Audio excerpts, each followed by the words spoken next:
You have to understand what you're good at and also what you suck at, and then choosing which path you want to go through. Hi guys, welcome to my crib. I am on sick leave. I had back surgery Tuesday last week, which is about 10 days ago. And this is pretty much the only place where I'm able to sit for a little bit longer time at one go. So here I am in my living room. I wanted to show up with you anyway, regardless of being on sick leave, because I did not last week. I was totally unable to do that. I was on such strong pain meds that I would not guarantee what would have come out of my mouth had I recorded an episode for last week. Anyway, this week I thought about bringing up something a little bit different. So I'm going to talk about self-awareness. I haven't spoken about self-awareness for the longest time. And I think self-awareness is probably one of the most important skill sets that anyone can have when it comes to their career or thriving in their career and thriving also in their personal life and especially in relationships. What I want to address here is that nobody is perfect. We all have our imperfections and flaws, and I think imperfections and flaws are what make us perfect, right? And some of us are better at attracting attention to our strengths, and some of us are worse. And some of us are so focused on our fears and weaknesses that everyone else pays attention to those fears and weaknesses as well. And what works for you doesn't necessarily work for me or the person next to you. And I think I've quoted Gary Vaynerchuk before. He has also said about self-awareness that being at peace with your skill set is such an important part of this,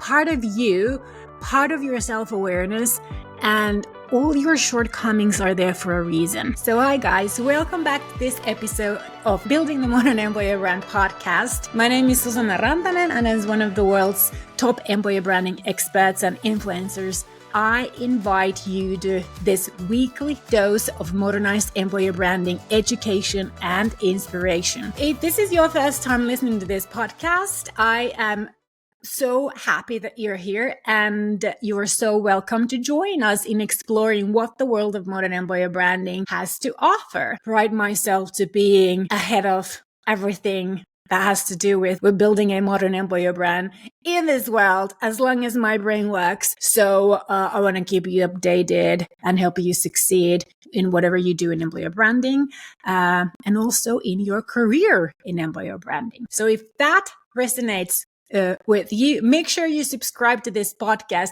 make it part of your weekly routine. But after all this blah, blah, blah, blah, blah, let's get on with what is self-awareness, shall we? Going back to Gary Vee, he said that some people are meant to be B and C players. And I'm pissed, that's his words, I'm pissed that the narrative right now is that you have to be number one and have your company. And I'm actually going to link this video from Gary Vee about self-awareness because it's a really good video episode for you to sort of understand also more about self-awareness. Gary Vee is pretty straightforward in his thinking about self-awareness. Self-awareness requires both. You have to understand what you're good at and also what you suck at, and then choosing which path you want to go through. Are you going to follow through or follow this path of the things that you're really great at, or are you going to hit your head against the wall time after time after time after time and trying to get better in what you suck at? I mean, it could be a good decision that, and it's up for you to decide, but self-awareness is your tool and your compass kind of in helping to decide that. It's kind of like holding this mirror to your inner world, giving you this a front row seat to your thoughts and your feelings and your beliefs and your motivations. It's about recognizing your strengths and your weaknesses, understanding your emotional triggers, and knowing how your actions affect others. Imagine self-awareness as the backstage pass to the concert of your mind, allowing you to tune in your instruments perfectly before you show up for this big show of yours. And in the context of work, self-awareness is, I would say, that secret sauce that can transform a good professional into a great one. And I know that you're going to ask me now, how? Well, first of all, being self-aware will empower you to play to your strengths and work on your areas of improvement. And when you know yourself better, you can adapt, you can communicate more effectively, and you can also lead with empathy, which is, in my opinion, the number one leadership skill in this world right now. So being self-aware is more like being the director of a play where you know not just your own role, but how that entire production comes together so that you can get that standing ovation at the end of the show. So what about self-awareness outside career settings? I think, or I know that self-awareness is equally transformative in our lives outside career settings. As said, I like to think of it as kind of a compass that guides our personal growth journey, helping us to navigate through the highs and lows with grace and resilience. I'm turning 50 next year, so I've had plenty of highs and lows in my life. And when I look back, like the big picture, like the rear view mirror of my life, I understand why I've had lows, what, made me enter those highs, and how I've grown through my life's journey with those experiences from those highs and lows. I'm a very self-aware person. I like to analyze myself and others too a lot. But nevertheless, I think that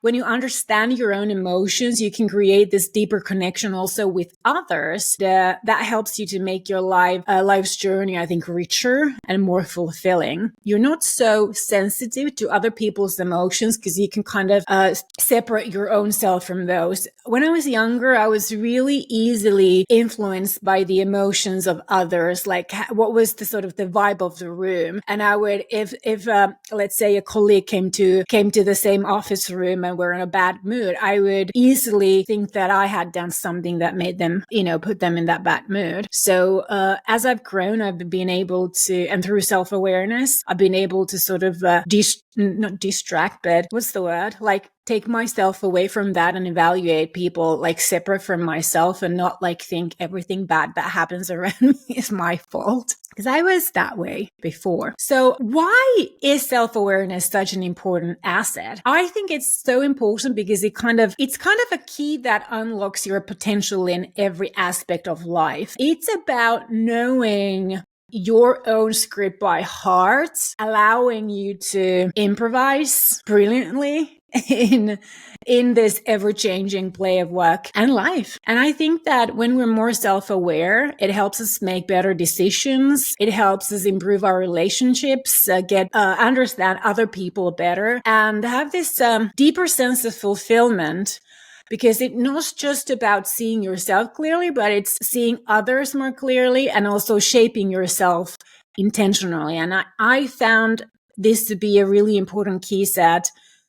I've used it a lot in my journey of growing as an entrepreneur, as a leader, as a businesswoman, but also as a wife, as a mother, and as a friend. Now, what about self-awareness and career development? How can self-awareness help you in your professional setting? Well, of course it can. I would say that Americans like to use this word Northern Star. It's like the guiding light in the sky that you follow. I love that kind of a idea, or the kind of a vision of a northern light guiding us in our career journey, guiding us through the inevitable ups and downs of life and career. Because it's not that entire career hours will be like 100% butterflies and sunshine, but it helps us to navigate through these good and bad work experiences towards our ultimate goals of what we want as professionals. So here's a couple of things I wanted to bring up to you about how self-awareness can help be your Northern Star in your career journey. So first of all, it plays to your strengths and and helps you to address your weaknesses. I think knowing what your strengths are allows you to also leverage them more effectively in your job and in your career planning and in your career. I mean, imagine pitching to a client or leading a project with a clear understanding of what you're really good at. It's like being confidently standing on your own home turf all the time because you are so confident knowing that I really know what I'm talking about. That's what employer branding is to me. Similarly, when you understand your weaknesses, it's not about self-criticism.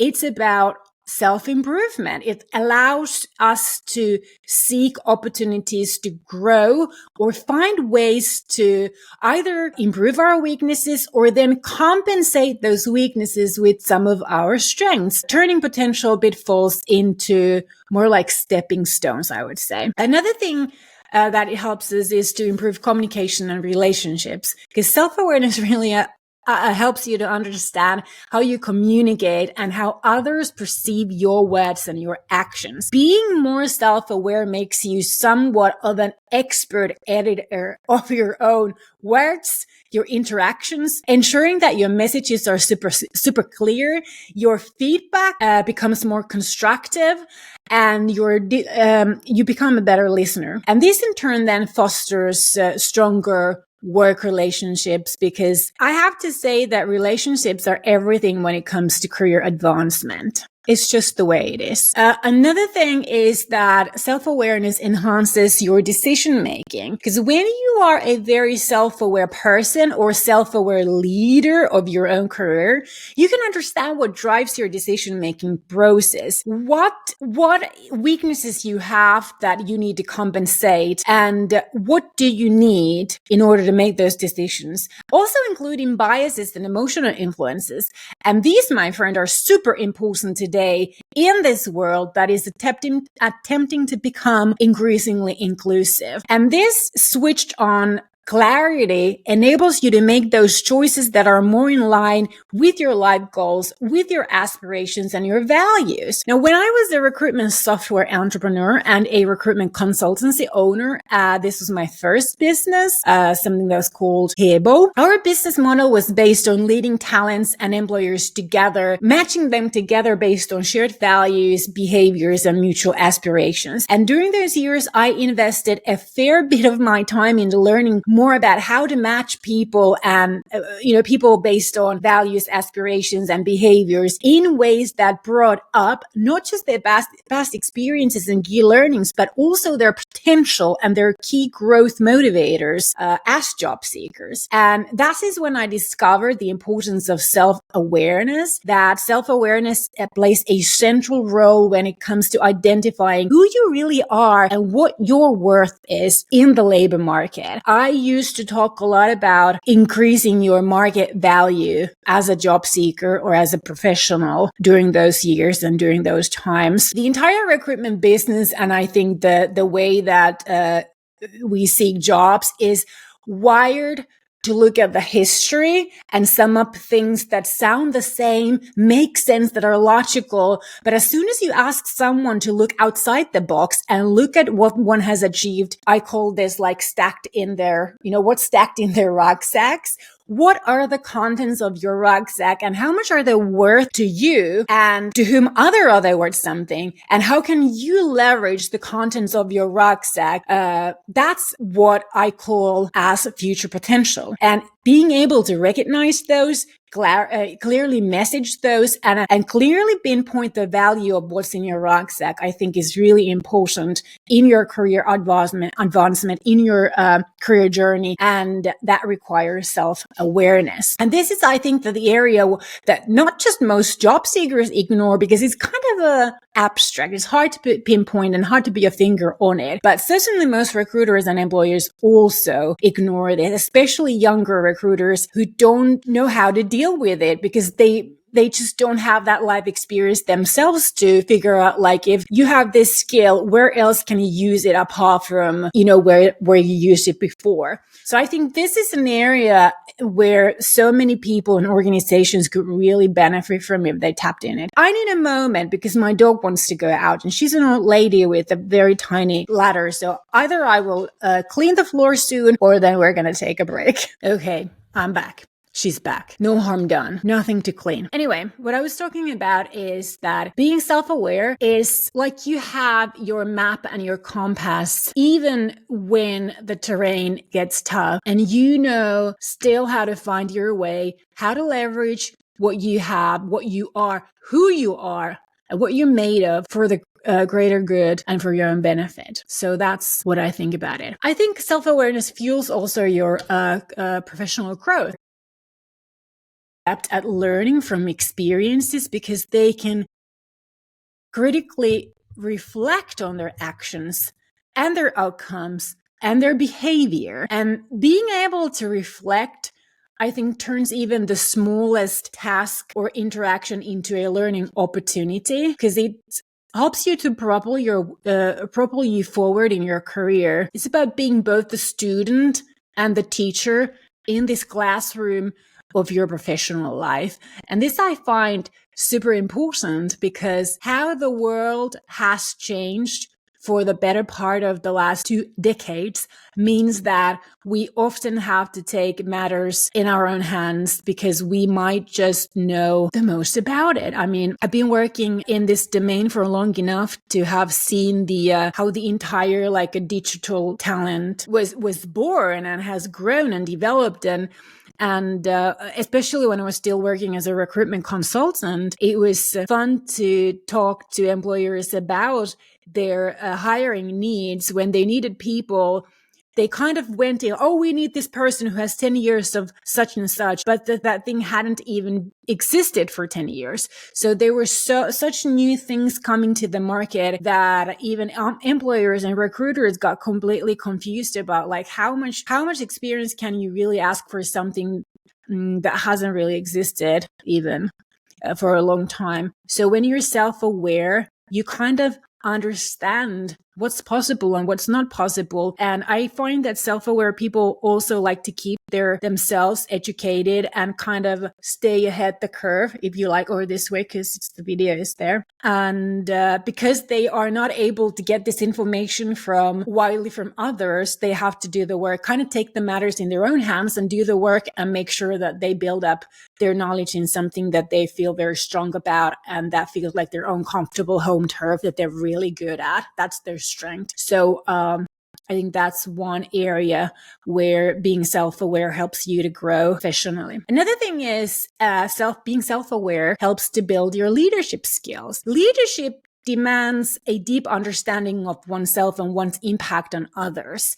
Self-awareness allows you to lead with empathy, which I think is the number one leadership skill in this decade. Inspire also with authenticity and manage others with understanding. When you are more self-aware, you're also more aware of others, and that helps you to harmonize the individual talents in your own team into kind of like an orchestra of success. And I find that self-aware people are more aware of their surroundings. They're more empathetic towards others and also more capable of recognizing strengths and weaknesses in others, like their team members, which makes, I think, great leadership. Self-aware people, I think, are more able to also to adapt to change. And this is really crucial skill in today's fast-paced world. And I'm sure you can agree with that.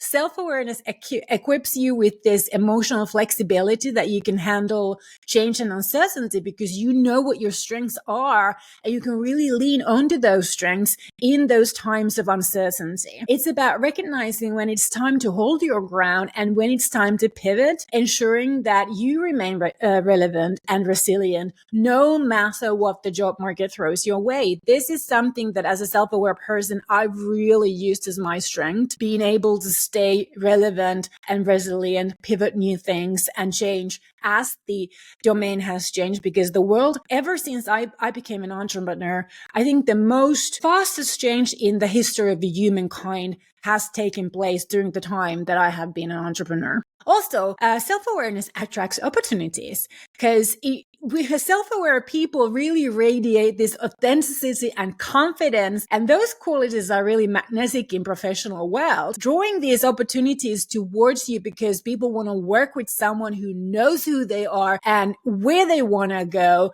It's about being that someone to others that illuminates their paths and lights the way for others too, sets the example, somebody that I can really enjoy watching when they move forward, and I can follow them, and I can, they are my example and my sort of mentor or my source of inspiration. That is the radiation of self-awareness. And through that, you get lots more business and professional growth opportunities and professional opportunities too. That I can 100% really highlight and put my signature on it, because that's what has happened to me. When you know your script, you understand your role, you're performing with it, you're performing it with conviction on this stage of your personal life. That is really inspiring to others, and that gives you more opportunities. And that's what self-awareness really gives you. Before we go, I want to talk about why self-awareness might be your most important skill for success in a workplace. And I think that the sort of the overall general response to that is because the world is full of opportunities. Last time when I wrote about self-awareness was like years ago, and I then linked this video. Mark Cuban from the Lion's Den was talking about self-awareness. Self-awareness is probably one of the most important skill sets, if you will, that anybody can have. You got to know what you're good at, you got to know what you're marginal at, and you got to know what you suck at. And you've got to find people who complement your skills. And I've used terms like recognizing and leveraging one's potential and identifying one's own skills and that market value. And each of us defines success in the workplace in our own ways. And that is our right. Success to me professionally can mean something completely different than it means to you or, somebody else out there. And that's okay. Your success doesn't have to be defined by somebody else's definition of success. So being self-aware gives you this, that I know what success is to me. This is my path, my journey. That's my goal. And you can think about success in your own terms, but these are my terms. I think seeing opportunities requires understanding how we are wired. And self-awareness means that you know your own limits and you know your own strengths. I know where I am. I know where I can excel. I know where I have room for development, provided that the motivational factors are in place. And above all, I know my weaknesses. What I don't know or how I can act won't change. So it's better to focus on what I'm really good at, right? So I once developed a skills profiling form for Hebo. This was my first startup in 2010. And that required professionals to bundle their skills and expertise and experiences thematically. Users loved it. They told me how often, how they often wrote the typical job applications kind of like mechanically without much thinking about what their CVs really message to the reader. And when I gave them this tool to identify their own skills, that led them to consider their skills, achievements, and interests in a completely different way what they typically did when they started to look for a new job. And numerous spontaneous feedbacks let us know at the time that people don't know how how they're wired. And this framework that I developed on this Hebo, this was a software at the time, it generated numerous insights for those users. Many told us that they realized that they were actually applying for completely wrong types of jobs for themselves. And they were able to make a conscious change in their job seeking patterns and land much better fitting jobs, some even dream jobs they mentioned. So self-awareness helps us see and choose those right bets, see sort of beyond our patterns of behavior and recognize whether this pattern that I've been sort of copying for the longest time, is this the right pattern for me? Am I doing things wrong that are hurting my abilities to get that success that I'm looking for, that I'm after? And if I change this pattern, is that success going to be more realistic for me? So I think that being self-aware helps us see and choose these right paths for ourselves. And having been in the HR industry for long enough, like half of my career, I was heavily involved in recruitment, and my experience from that time is that the real lack of skills is rarely the reason for a failed recruitment. And it's much more common to fail in landing your next job or, succeed in talent acquisition is because of lack of self-awareness. And I may imagine that I'm really capable of something that sounds interesting. My back is starting to ache. So we're gonna have to wrap this up in a second because I can't sit much longer. So just want to finish my thought that I might imagine that I'm capable of something that sounds interesting, but I might not consider the factors that actually prevent me from succeeding in it. And it's not just the job description, but it's also the sort of the exteriors of the job. So where I'm supposed to do this job, a completely identical job description on paper can really turn into a different role based on where I'm supposed to be doing it. Is so much influenced by the organization who hires, their culture, the size of the company, how many people they employ, where they're located, who your supervisor is, what's the management, the leadership culture like, the values, the customers, the company's financial situation, their strategy, their resources, and your own real interests, like those interests that self-aware people can recognize. And when we're faced with choices, we tend to choose the tasks that we find the most meaningful at the time. What if the true emphasis of that job description on paper is completely wrong for us? What if we interpret that the emphasis of this job is something that is very meaningful for us, but when we actually land the job, we realize that, well, that's maybe like a 5% of this job, that I wanted to do like 100% of this job. So what always interested me about hiring, and still when I hire people from our own business, is the last section in the job application, which is often titled hobbies and other interests. This section, I think, reveals us the most, because it reveals us, or can reveal us, how this job applicant is actually wired. And unfortunately, this incredible opportunity is regularly overlooked by job seekers and by recruiters, because the other one doesn't reveal anything about their hobbies and interests, and the other party doesn't know how to read, how to analyze, or how to talk about those hobbies and interests in more detail. So what we voluntarily spend time on our free time gives a lot of clues on how we are wired and what's really important to us. And the hobbies and interests section usually lists hobbies that sound like meaty sexy to us, regardless of whether we have touched that tennis racket we've mentioned over the past 10 years. So try focusing on this section the next time you write a job application for yourself. Think about how you spend your free time. What really matters to you? What takes up the lion's share of your free time? And then consider why you spend the most of your time on that. What is it about this activity that fascinates you? Write it all down. List what you have achieved and what is the value of your time spent to yourself or somebody else. This way, you're already on this path to self-awareness. And I know that as middle-aged folks blame everything on the busy years. And if your free time goes into chauffeuring kids around and caring for the home, you can still identify elements in your everyday life where you excel and where you don't, what you truly enjoy and why. Why is key here, and what really drives you nuts, and why, again, is key here. So discover becoming more self-aware is really about discovering those whys within you.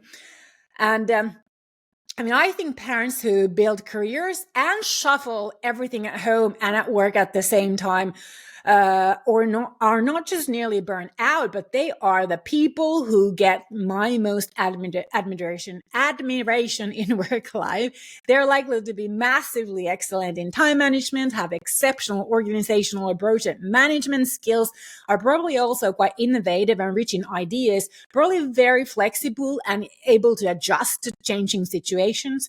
And this all matters. This all is value in your professional rucksack, like so many other things, such as your networks and your connections. So don't ignore this full picture of what you are made of and how it all reflects in what you're capable of, or what you're marginal at, or what you simply suck at and never want to do again.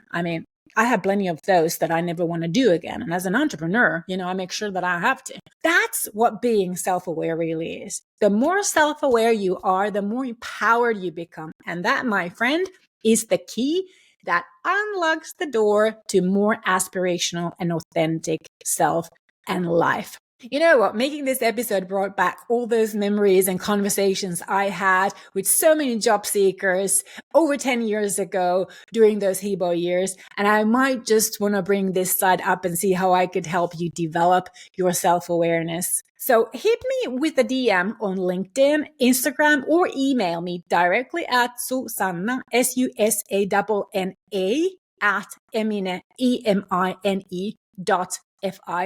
If this is something that interests you. I might be able to think about like a workshop online or something like that for a group of interested individuals wanting to discover the ins and outs of their professional rucksack and how to make that hobbies and interest section rise in value. How does that sound for you? That was totally spontaneous, by the way, but an idea that hit me hard in my heart. And if there is enough interest, people, it would make sense for me to create something good and worthy for you and me, right? That's all for this week, my dear audience. Don't forget to subscribe to Building a Modern Employer Brand podcast on your favorite podcast app or here on YouTube. And while you are there, why don't you rate this podcast too? That would be really wonderful. And as always, just to mention and remind you, the show notes article with any links that I've mentioned on this episode, any possible additional resources can be found on this podcast's very own website, www.modernemployerbrand.com/podcast. This is episode 179. All right. Thanks for tuning in. See you next week again. Same place, same time. Moi moi.